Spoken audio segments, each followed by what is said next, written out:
श्री गणेशाय नमः। नमस्ते शारदे देवी काश्मीरपुरवासिनी त्वमहं प्रार्थया नित्यं विद्यादानं च देहि मे।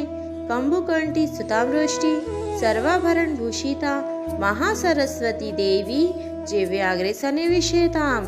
ओम नमो भगवते वासुदेवाय नमः। ओम नमो नारायणाय। आज कार्तिक महात्म्य का चौथा अध्याय की शुरुआत कर रहे हैं। चौथे अध्याय में चातुर्मास के नियमों का वर्णन दिया गया है। 4 मास के जो नियम विष्णु भगवान ने बताए हैं उसके बारे में संक्षिप्त विधि विधान विष्णु भगवान ने बताया। नारद जी बोले, ऐसा कहकर भगवान विष्णु मछली का रूप धारण किया।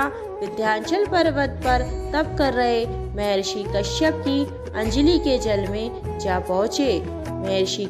महर्षि कश्यप ने दया करके उसे अपने कमंडल में रख लिया।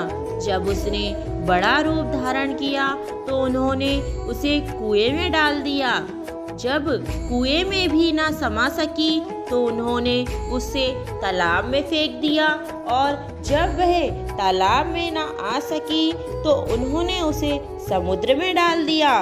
वे वहाँ पर भी बढ़ने लगी। फिर उस मत्स्य रूपी मछली रूपी नारायण ने उस शंखासुर को मार डाला। इसके बाद शंख को हाथ में लेकर बद्री वन में आ पहुँचे भगवान नारायण। बद्री नारायण में आकर उन्होंने सब ऋषि व महर्षियों को बुलाकर आज्ञा दी कि पानी में इधर उधर फैले हुए वेदों को ढूंढो और उन्हें शीघ्र मिलाकर मेरे पास लेके आओ। तब तक मैं देवताओं के साथ श्री प्रयागराज में ठहरा हूँ। इसके बाद सब ऋषि महर्षियों ने इन सब बीजों सब वेद मंत्रों को ढूंढ निकाला। उन वेदों में से जो जो भाग जिस जिस ऋषि को मिला वह उसी का हो गया। उस भाग के उसी दिन से वे ही ऋषि कहलाने लगे। सब वेदों को लेकर ऋषि महर्षि प्रयागराज में आए और उन्होंने वे सब भगवान विष्णु को व ब्रह्मा जी को समर्पित कर दिए।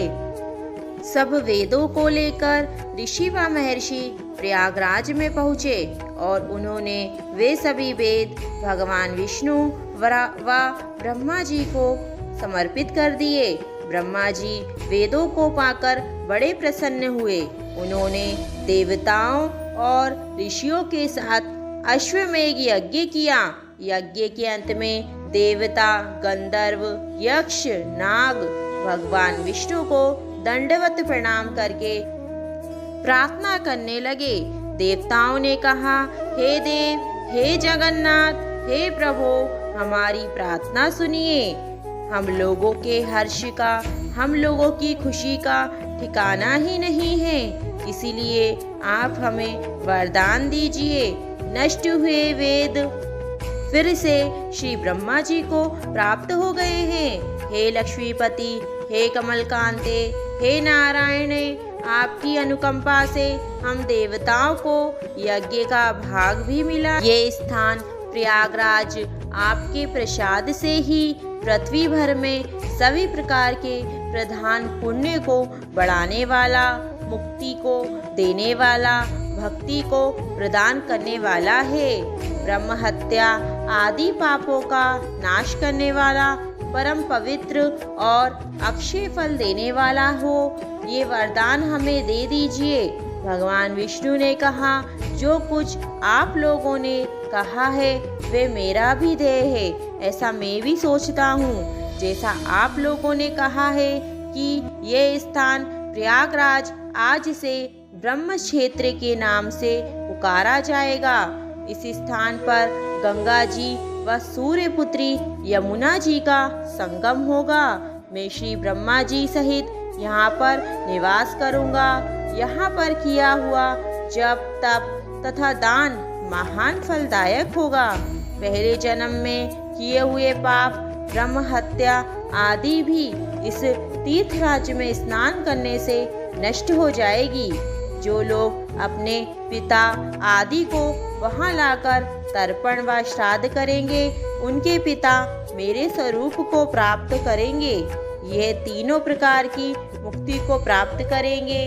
मकर संक्रांति पर माघ मास में प्रातः काल यहाँ आकर स्नान करने वालों के दर्शन मात्र से ही सब पाप मिट जाते हैं। ठीक उसी तरह जिस तरह सूर्य के तेज से अंधकार का नाश हो जाता है।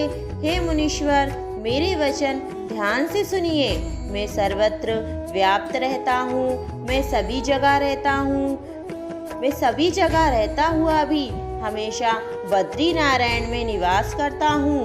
सैकड़ों वर्ष तक किसी दूसरे स्थान पर तप करने का जो फल मिलता है, वही फल मेरे यहाँ एक दिन में मिल जाएगा।